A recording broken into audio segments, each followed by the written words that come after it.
Sinaga M. Hum.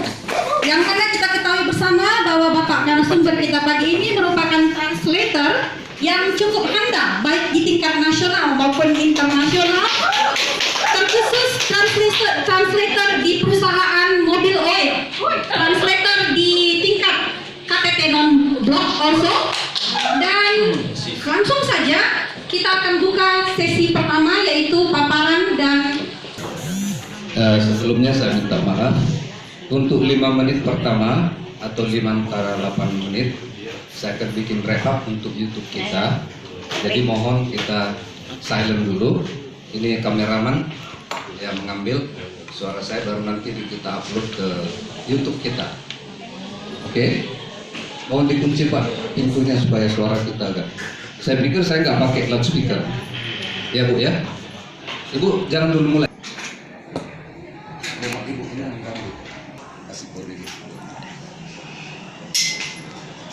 A translator has to deal with the fact that there are certain words or expressions that are not untranslatable in English.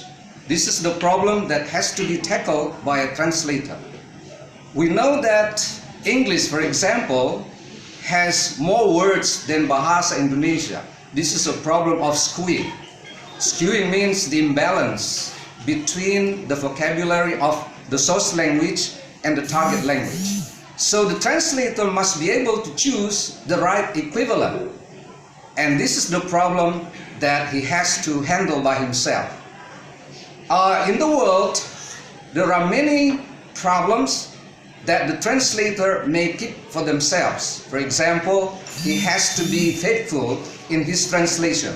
This is the ethics that he has to conduct, that he has to hold in his profession. Again, a translator is given some freedom to choose.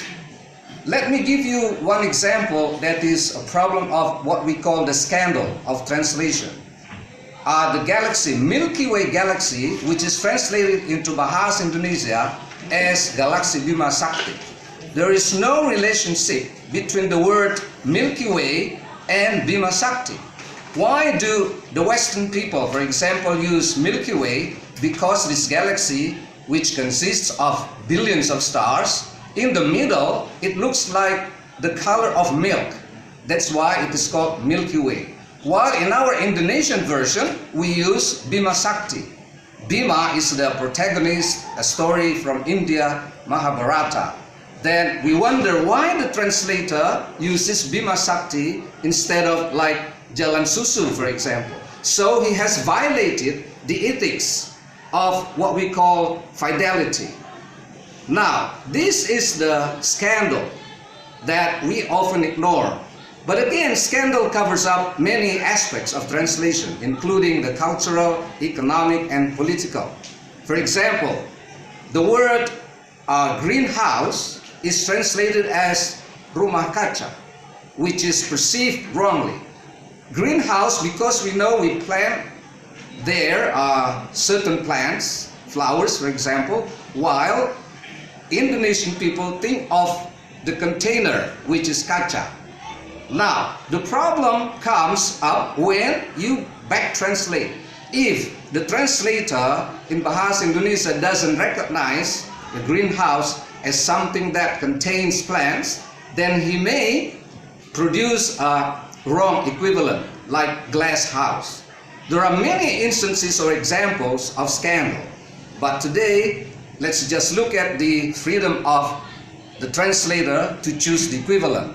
This is about the ethics of difference. Now, translators around the world must accept the fact that the source language like Bahasa Indonesia has the features, unique cultural values that perhaps the translator wants to defend or to maintain.